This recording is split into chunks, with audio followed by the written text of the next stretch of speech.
For today's vlog, nandito na ako ngayon sa Tibo na tinatawag dito sa Barangay Caglipa. Ayan, tinatawag ko itong Tibo dahil para ho siyang may mga swimming pool dito. Ayan ang kaganapan dito sa Tibo. Nandito ho ito sa Barangay Caglipa. Ayan. Ayan, kanya-kanyang grupo. May kumakain, may nagluluto. Sipag nila magluto. Pupunta tayo doon sa Oh.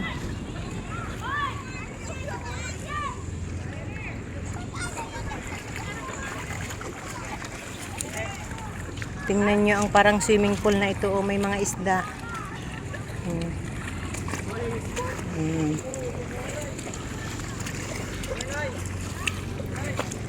Dito tayo sa may mabato para makita nyo ang magandang view ng dagat dito.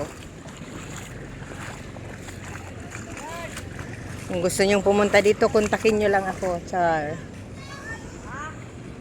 May nakita ako. Ano kaya yan? Uy, may pusit!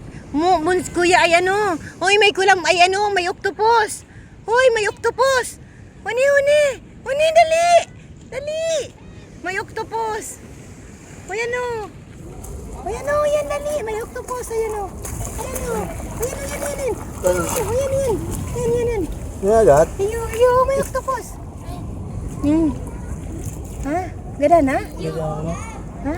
O, diba? May octopus! Hindi sa taas lang Oh, ha? Ang octopus. Oh. Ganda na? Day pa? Diba nag-ano pa nga ito? Nagano. Pupunta tayo dito sa kabila. Makita nyo? May octopus. Pwede. Ay, kuya na yan. Patay na. May mga seaweed. May mga isda.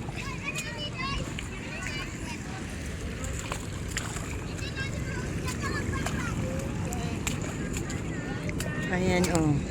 Diyan ho, Barangay Caglipa. Ayan, yan ho ang Barangay Caglipa dyan. Tignan nyo, pwede ho ditong mag-surf. Tignan nyo ho ang na to, oh. Ang daming isda, oh. Kita nyo? Ang dami-dami hong isda, oh. Ganda, oh. Parang aquarium. Pwede ka dyan, oy. Pwede ka dyan. Pwede ka dyan magbanwet. At pag nagsanda ng lor. Oh, dito tayo sa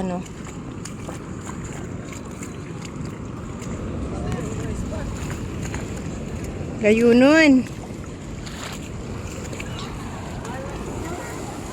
Oh. Ganda.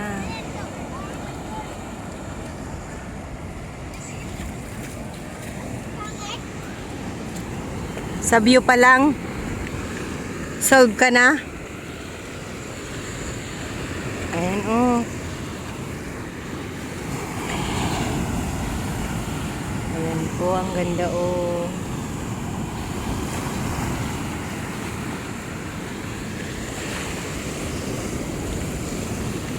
Ano kaya yan? Ay, seaweed. Gulaman.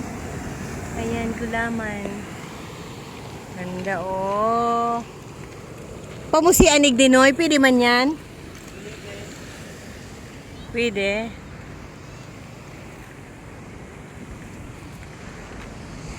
May mga ibon.